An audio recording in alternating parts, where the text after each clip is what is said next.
In this video I want to show you how I knit a sweater like this with a round yoke from the bottom and up. I will take you through all the techniques I use to knit the sweater and in the right order. If you want to have the pattern and written recipe, you could click the link that I have placed in the video description below this video window, and you will find it there amongst other work I have done. I hope you like it, and thank you for watching. And now I'm ready to cast on. And when I do, I take my yarn and make a slip knot like this. I place the loop on to the knitting needle and I pull just to make it sit close to the needle. I don't pull so that it sits really tight, because then it will be impossible to knit afterwards. And when I cast on, I secure this. This will be my first stitch, and I will secure it by holding it like this. Then I use my right hand and I hold my yarn between my middle finger and my thumb. Then I use my index finger and I move from down and up like this, and then I twist so that I get a loop around my index finger. You can see the yarn crossing there underneath. And then I place my needle on top of the yarn and move down to the tip of my index finger and up through the loop, and then I just slip it onto the needle. I gently pull just to place my second stitch close to the first one. So again, move my index finger from underneath the yarn here and up, twist, knitting needle on top, and move down to the tip of my finger, up through the loop, and slip it onto my knitting needle. And I will just continue like this until I have the amount of stitches that I need on my needle.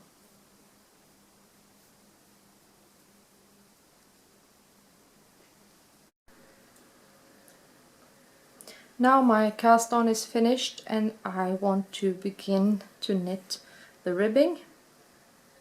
And the method I choose to use for my cast on, the good thing about it is that you will get a ribbing that is equally elastic in the ribbing itself and at the edge, and it will get a really narrow and good looking edge. Some may find it a bit difficult to knit the first row, and the reason is that each stitch is not locked in its position. They can easily move. I will show you that later. And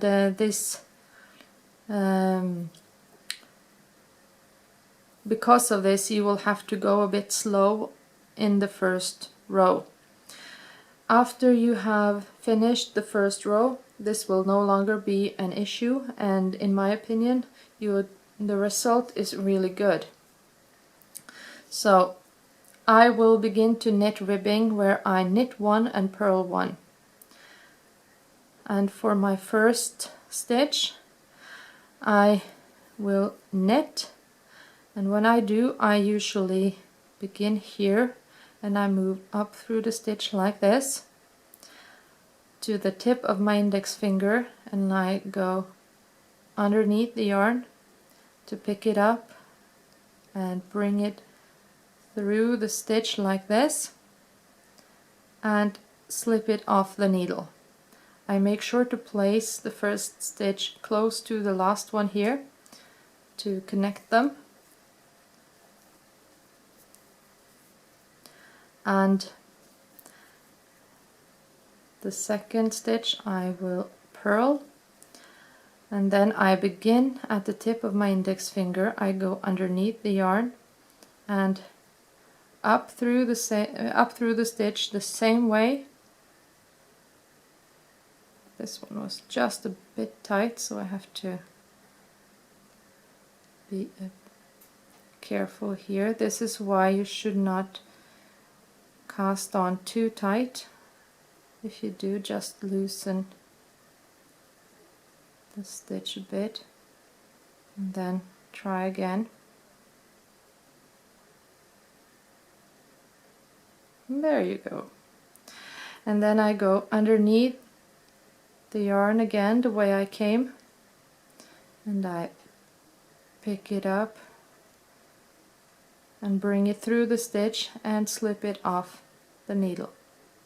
So the potentially difficult thing about this is that if you pull, you would get this gap here, and this is an easy thing to do, and this is because all the stitches, they can move and are not, they are kind of connected, and their movement is not isolated from each other. So, but to mend this, just make sure for the next stitches, when you pick up the stitch, make sure you knit it a bit loose, and when you slip it off, try not to pull. There you can see it's a bit smaller, and now I will purl my next stitch. Make sure to get all the yarn there, and you can see when I keep going that my gap becomes smaller. So you just continue to knit and purl. If you want to, please feel free to use your own preferred methods for casting on, but I think this is well worth the extra time, and I will show you the result afterwards. But now I will continue to knit the ribbing, and I'll get back to you with the next step when I'm finished.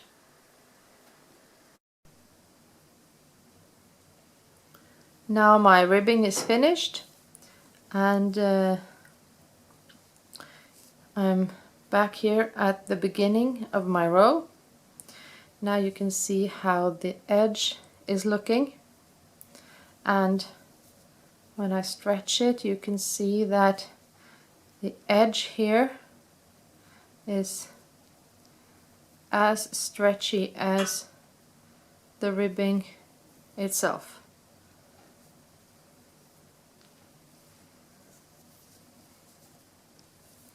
So now when I continue, I will no longer knit knit one, purl one, knit one, purl one, as I have done here on the ribbing. I will do knit stitches only from now on, and at the same time I will change these needles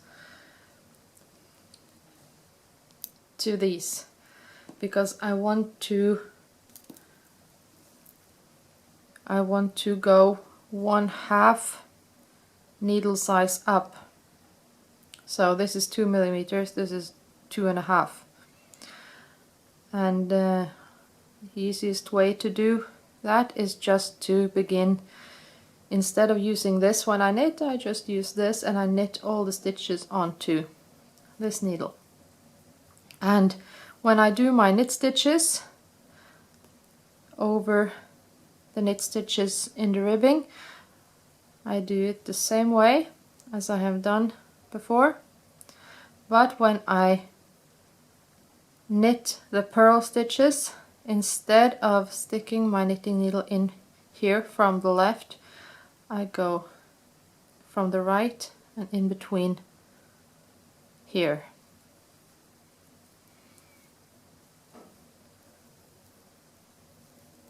Like this. And this is because the purl stitches, they are twisted the other way on my needle, and you can see when I knit a knit stitch and I pick it up here from left to right, it opens up like a square, like this. But when I do the same with a purl stitch, you can see it looks like a triangle, and this is because I twist the stitch here at the bottom, and I don't want that. So therefore I go in the middle like this. And you would get the same in the knit stitch if I did not go from left to right like this, but if I did like this, as I'm going to do on the purl stitch, you would get the same here. And you will also find, if you try, that it is more difficult to pick up the stitch from the left and towards the right if it twists it. So you can just try and you will almost certainly feel what is the easiest solution. And often that is the right one as well. But if you are in doubt, check, is it a square or is it a triangle? So now I will continue to knit all the stitches onto my bigger sized needle, and in the next rows all the stitches are now knit stitches and twisted the same way on the knitting needle. So in the next rows I can pick them all up here from left to right. So I will continue to knit until I get to where I want to place the sleeves, and then I will get back to you with the next step.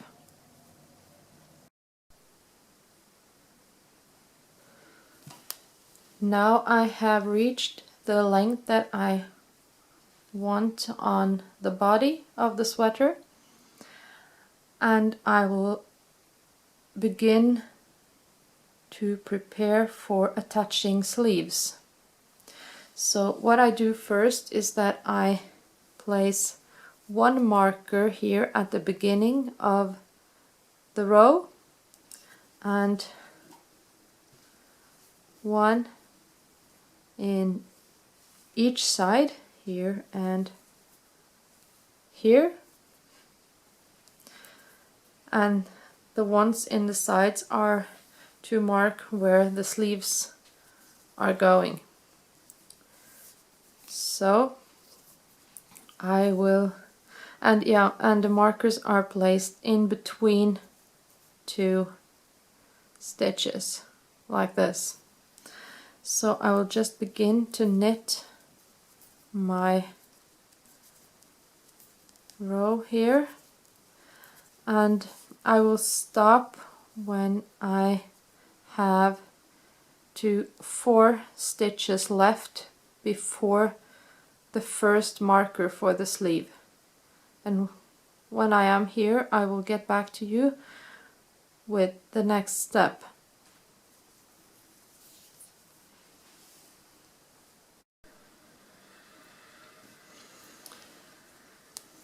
So now I have 4 stitches left before the marker, and usually your pattern will tell you where to place your markers, but if it doesn't, or you do not follow a recipe, you just place one in each side so that you have an equal amount of stitches in the front and in the back of the sweater, and you should be fine.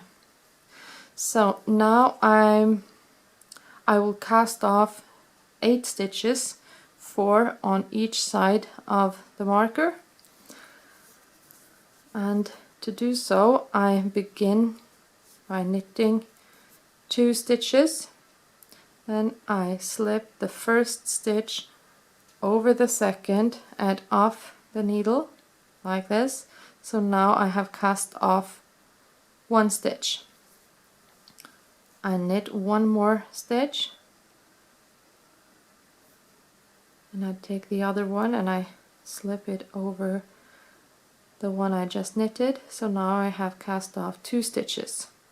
I make sure I do not cast off too tight, because then this part will have no elasticity. So that was 2, 3, 4, 5, 6, 7, 8. There. So I just continue to knit till I reach the next marker, and I do the same thing there, and I knit till I get to the beginning of my row again, and then I put this away and knit the sleeves.